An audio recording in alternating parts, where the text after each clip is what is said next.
ګرانو کتونکو په پښتنه مینه سلام درته کوم. زه زاهد داوړ یو ځل بیا تاسو په خدمت کې حاضر یم. نن به موږ تاسو ریسپایریشن وایو، هغې ټایپس به وایو او ورسره د ریسپایریشن کې انیروبیک ایروبیک ریسپایریشنز او په نن لیکچر کې به په هغې کې ګلایکالیسیس وایو. اوس باقاعده موږ خپل لیکچر شروع کوو. ریسپایریشن څه ته ویل کېږي؟ The oxidation reduction process which occurs inside the living cells during which organic food is broken down and energy is released.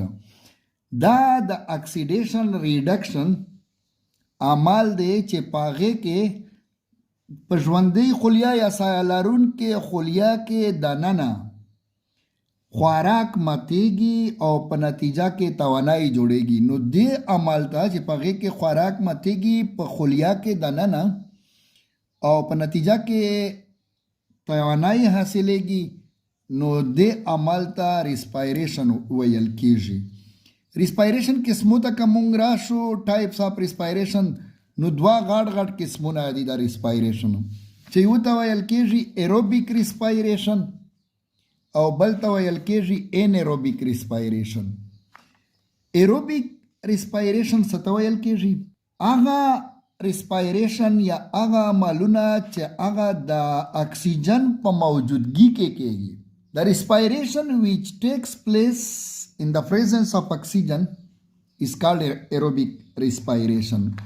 In aerobic respiration, the respiration which occurs in the absence of oxygen, هغه respiration چې هغه د اکسیجن په غیر موجودګي کې کېږي، نو هغې ته انیروبیک ریسپایریشن ویل کېږي.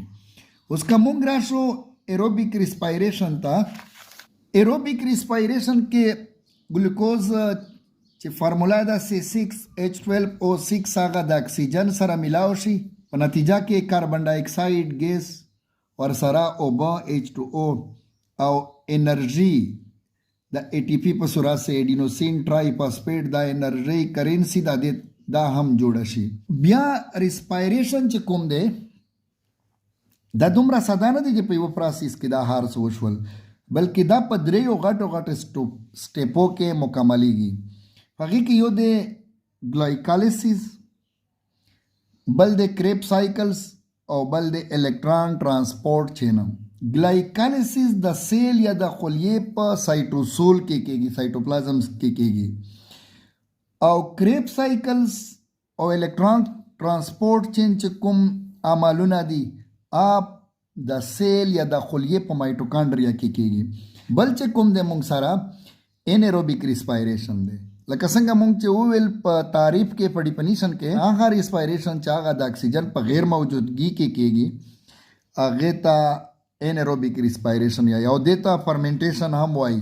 او دې فرمنټیشن بیا مخکې دوه قسمونه دي، یو دی الکوهلیک فرمنټیشن او بل دی لیکټیټ فرمنټیشن. الکوهلیک فرمنټیشن په ایسټ کې کېږي.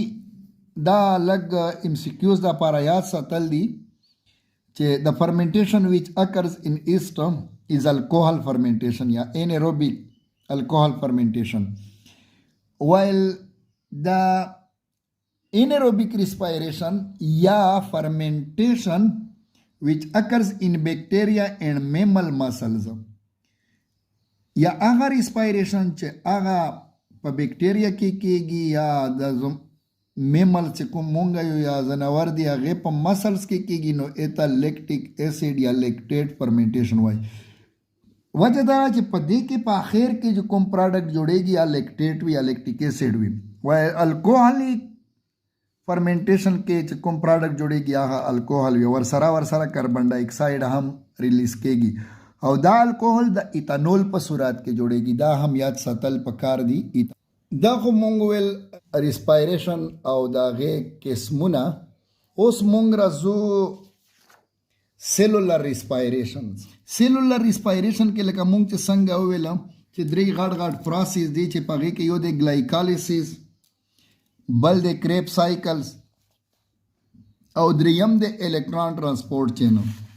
په ګلایکالیسیس کې د شپږو کاربن ګلوکوز مالیکیول واوړي بدل شي د دریو کاربن پایرویټ مالیکول ته دوه د دریو کاربن پایرویټ مالیکول جوړ شي او دوه نیټ ای ټي پی د انرژي مالیکول هم پکې حاصل شي.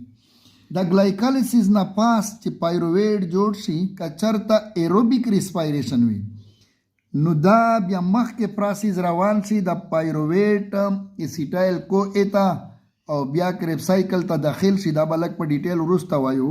اوس راځو مونږ ګلایکالیسیس ته. ګلایکالیسیس څه ته ویل کیږي؟ ګلایکالیسیس از د بریک ډاون اف glucose 6 carbon molecule into 2 molecules of pyruvate which is 3 carbon and a net gain of 2 ATP molecules. یعنی glycolysis هغه عمل دی چې پاغه کې د شپږو کاربن ګلوکوز مالیکول مات شي او د دریو کاربن پایرویټ مالیکول ته واوړي بدل شي او ورسره دوه ای ټي پی مالیکول د انرژي په صورت کې غم حاصل شي.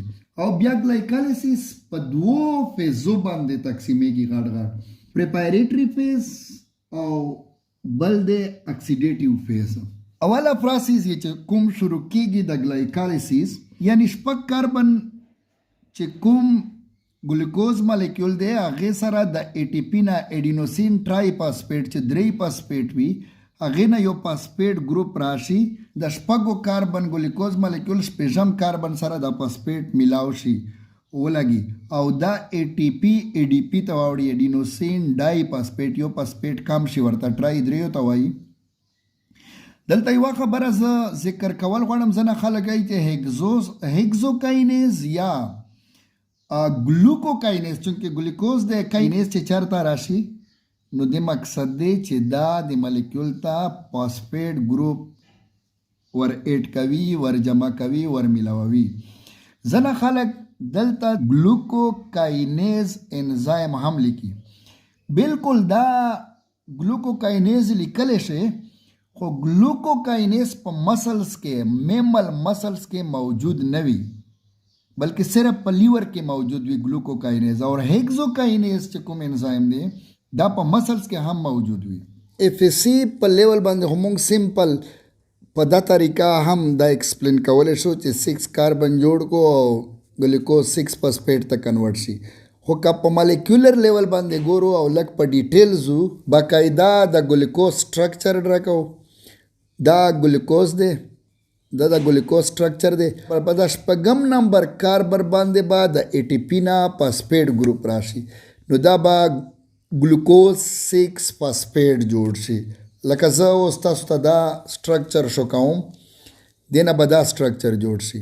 نو په 6 نمبر کاربن باندې فاسفیټ ګروپ ولګي نو د دې نوم شي ګلوکوز 6 فاسفیټ. ټیک شو. او دا والا پروسیس دی.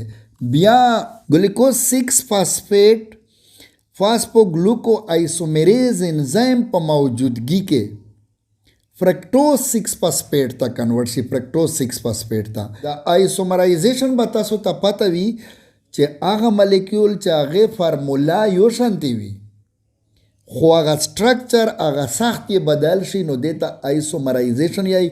او دا چې کوم انزایم د عمل وکړي هغه سخت یې بدل کړي هغه سټرکچر د مالیکول بدل کړي نو هغې ته آیسومیریز وایي. ګلوکوز 6 فاسفیټ نه فرکټوز 6 فاسفیټ جوړ شي او فاسفوګلوکو آیسومیریز انزایم په موجودګي کې د عمل وشي. ټیک ده. او بیا که موږ سټرکچر د فرکټوز 6 فاسفیټ ګورو نو هغه داسې سټرکچر جوړ شي چې د کاربن نمبر 1 نه د ډبل بانډ لاړ شي کاربن نمبر 2 ته نو دا فرکټوز شي او 6 کاربن باندې هغې فاسفیټ ګروپ دی نو دا فرکټوز 6 فاسفیټ ته کنورټ شي او واوړي.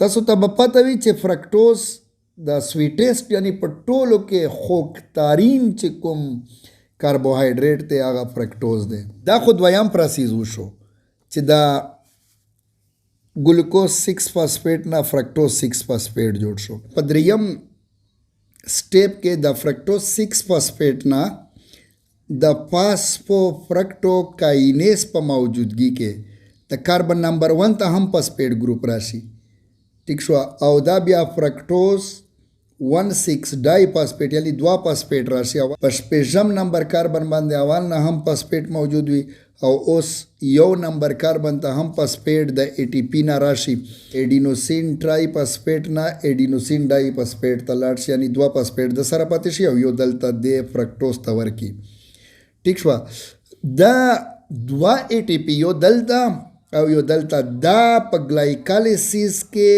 کنزیوم شي استعمال شي دا خبره ډیره ضروری ده د ام سی کیوز لپاره چې دا ام سی کیوز هم راتلی شي هاو مینی ای ټي پیز molecules are consumed in glycolysis 2 ATP molecules are consumed in glycolysis په glycolysis کې 2 ATP molecule consume کېږي استعمالیږي او دا molecule داسې جوړ شي بیا دا فرکټوز 6 فاسفیټ دی دا فرکټوز 1,6 ډای فاسفیټ 2 فاسفیټ ور سره ملاو شي او بیا د دینه پاس دا مالیکول چې کوم دی دا فرکټوز 1,6 ډای فاسفیټ فرکټوز 1,6 ډای فاسفیټ پلمانز نیم شي دا مالیکول او سپلیټ شي دا په دې ځای مات شي دا مالیکول یعنی په سلورم پروسس کې فرکټوز 1,6 ډای فاسفیټ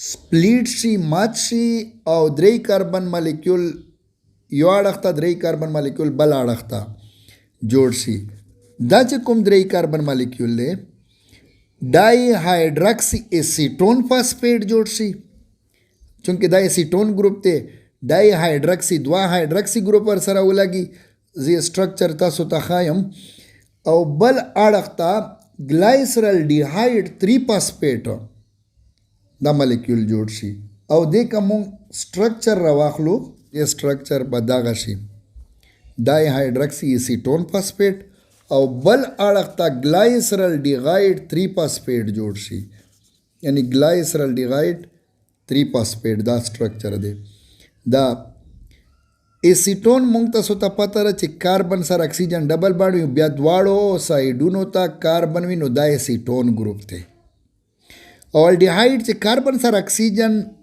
ډبل باڼ وي یو اړخ ته هایډروجن وي نو دا الډیهایډ ګروپ دی په دې ځای باندې د سپلیټینګ نه پاس دا پریپایریټري فیز د ګلایکالیسیس کمپلیټ شي یوه اهمه خبره دا هم درته کول غواړم چې ډای هایدرکسی ایسیټون فاسفیټ او ګلایسرل ډیهایډ 3 فاسفیټ دا یو بل ته کنورټ کېږي دا دې ته تللی شي اوښتې شي او دا د دې ته کنورټ کېدی شي بدلېدی شي او دلته ټرایوز فاسفیټ ایسومیریز یو انزایم دا هغه دا عمل کولی شي چې ډای هایدرکسی ایسیټون فاسفیټ ګلایسرل ډیهایډ 3 فاسفیټ ته اړولی شي او ګلایسرل ډیهایډ 3 فاسفیټ ډای هایدرکسی ایسیټون فاسفیټ ته اړولی شي اوس چې کوم دی د دې ځای نه پاس د ګلایکالیسیس اکسیډیټیو فیز شروع شي ګلایسرل ډیهایډ 3 فاسفیټ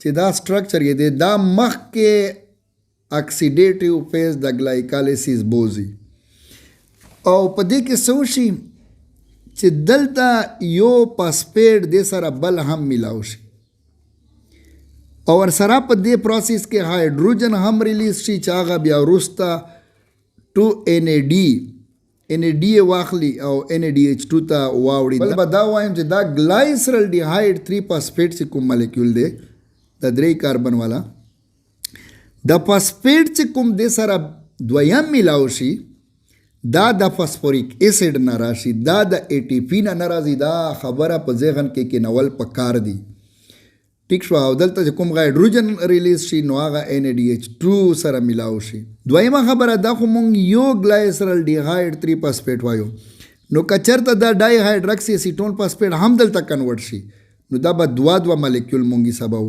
مطلب دی یو دا مالیکول شو یو چې دا واوړي نو به هم ګلایسرل ډیهایډ شي نو 2 ګلایسرل ډیهایډ نه به 2 مالیکول جوړیږي اوس دا مالیکول چې کوم جوړ شو په نتیجه کې دا 1,3 یعنی په دا 1 نمبر کاربن باندې هم فاسفیټ رااله او په 3 باندې خو اول نه موجود و 1,3 ډای فاسفوګلایسریک ایسیډ یا ګلایسریټ 1,3 ډای فاسفوګلایسریک ایسیډ به جوړ شي ون سره هم فاسفیټ ملاو شو، دلته ون سره فاسفیټ نشته. 1,3 سره خو 1 نه فاسفیټ وو، نو 1,3 ډای فاسفو ګلایسریک اسید اوس د دې نه جوړ شو د مالیکیول نه. او دا خبره زه بیا کول غواړم چې په پیسي لیول باندې سټرکچر ضرورت نشته، صرف چې د کاربن تهداد هم ولیکئ نو دا به کافي وي. 1,3 ډای فاسفو ګلایسریک اسید بیا مخکې یو فاسفیټ ورکی یو مالیکیول ای ډی پی ته او هغه ای ټی پی ته واوړي. چونکې دا دوه مالیکیول جوړیږي، دا بل هم دلته کنورټ کیږي، نو د وجې نه دوه فاسفیټ، یو د یو مالیکیول او بل د بل مالیکیول نه، نو دا صرف 3 فاسفو ګلایسریک اسید مالیکیول پاتې شي. دلته چې کوم فاسفیټ وي ای ټی پی ته ورکړي او ای ټی پی دلته جوړه شي، او په نتیجه کې به بیا د مالیکیول څنګه جوړ شي؟ دا د 3 فاسفو ګلایسریک اسید بیا د فاسفیټ د 3 نه 2 ته راواوړي، یعنی میوټیشن پکې وشي چې 3 فاسفو ګلایسریک اسید نه د میوټیز انزایم په موجودګي کې 2 فاسفو ګلایسریک اسید جوړ شي. ٹھیک شو؟ او هغه سټرکچر که موږ دلته راواخلو نو به دا سټرکچر وي چې د دې 3 نه 2 ته راواوښتو. ٹھیک شو؟ او بیا څه وشي؟ په دې ځای کې واټر ریلیز شي، دا هغه ایچ او او ایچ دا په خپله کې ملاو شي، واټر ریلیز شي، یو مالیکیول نه یو واټر، او چې 2 مالیکیول شي نو 2 واټر به ریلیز کېږي. ٹھیک شو؟ دا واټر ریلیز شي او د 2 کاربن په ماس کې ډبل بانډ جوړ شي، نو هغې مالیکیول بیا څه نوم وي؟ فاسفو اینول پایرویک اسید. چې دلته بانډ مات شي، دلته بانډ مات شي، نو دا په خپله کې ډبل بانډ جوړ کړي او دا مالیکیول بیا داسې صورت ته راشي، دا ډبل بانډ نوی جوړ شو، نو فاسفیټ ته اینول پایرویک اسید، دا مالیکیول پایرویک اسید ته واوړي. دې نه پس یو بل ای ټی پی مالیکیول د 2 کاربن سره چې کوم فاسفیټ ګروپ ته دا یو بل ای ډی پی ته ورکړي، ایډینوسین ډای فاسفیټ ته، او ای ټی پی ورنه جوړ شي، دا فاسفیټ هم راشي، نو ایډینوسین ټرای فاسفیټ جوړ شي، 2 په ځای 3 فاسفیټ شي، او دا سیکنډ ای ټی پی مالیکیول دی چې جوړیږي په ګلایکالیسیس کې. او دا فاسفیټ چې لاړ شي نو دا مالیکیول بیا فاسفو اینول پایرویک اسید نه پایرویک اسید ته واوړي، هغه فاسفیټ ای ټی پی ته ورنه لاړ شي، او بیا پایرویټ چې پایرویک اسید چې کوم دی دا سټرکچر یې دی. پایرویټ د ګلایکالیسیس آخري پروډکټ دی. د پایرویک اسید بیا که اکسیجن موجود وي نو دا بیا اکسیډیټیو ډیکاربوکسیلیشن عمل ته داخليږي، اول کنورټ شي اسیټایل کو ای ته، او بیا کریب سایکل ته، او سره الکترون ترانسپورټ چین هم روان وي، نو هغې ته داخل شي او توانایي پکې جوړیږي. او که اکسیجن موجود نه وي نو دا پایرویک اسید بیا انیروبیک ریسپایریشن ته داخل شي، چې هغې ته فرمنټیشن هم وایي، موږ مخکې وویل په هغې کې لیکټیټ او ایتانول جوړیږي. دا پایرویټ یا پایرویک اسید بایوټین ډیپینډنټ کاربوکسیلیشن ته هم داخلي دی شي، چې په هغې کې اکزیلو اسیټیټ جوړیږي. دا د ګلایکالیسیس ټوټل پروسیس چې مونږ تاسو ته بیان کړو، او دې سره د اکسیډیټیو فیز چې کوم وي دا پای ته ورسي پایرویک اسید جوړولو سره. ٹھیک شوه؟